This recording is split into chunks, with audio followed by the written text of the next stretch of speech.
Noodles होचे समस्तंकर प्रिय खाद्य। विशेषकर छोट छुआ मन तो नूडल्स खाइबा को बहुत ही भल लगे।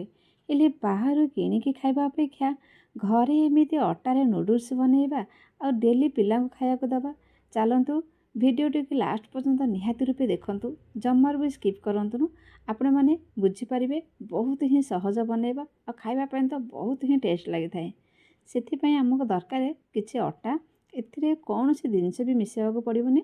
अटा सहित आम जमी आम अटा चकटुचे रुटी पे ठीक सेमती ही टिके पानी देके आपको भल रूपे आपको चकटी देवा।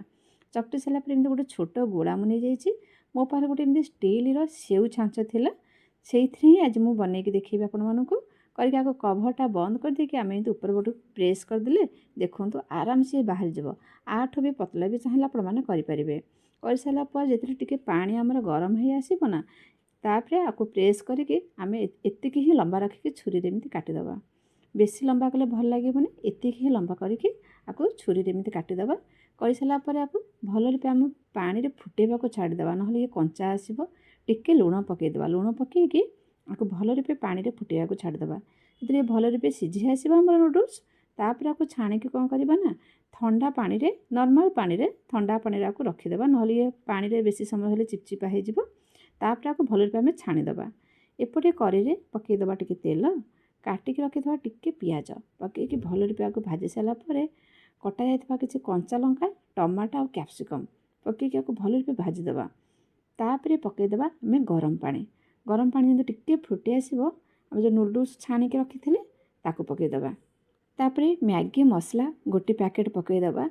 मैगी मसला जमार भी स्किप करेंगे, ना जमार भी भल लगे नूडल्स खाइबा को। तापर पकईदेवा टिके लुण, लुण टिके कम दबा जेहेतु नूडल्स रे आमर पूर्वर सिझिला बेले टिके पकई थिले। तापर मैगी मसला भी टिके लुण अंश थाए, से लुण टिके कम आहरी भल टेस्ट आसवाई टमाटो केचप गोटे चामच आ चिल्ली सॉस पकईकि आपको मसला सहित भल रूपे टिके फुटेबे, ना जमार भी भल लगे। भल रूपे फुटी आसला पर देखिए एत ही टेस्ट लगे।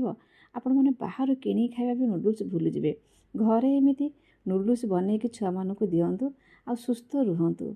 आशा करुँच आज भिडियोटी आपण मानक निहाती रूपे भल लगी। प्लीज जदि भिडियोटी भल लगी थाए ताले लाइक शेयर सब्सक्राइब गोटे कर दिंतु।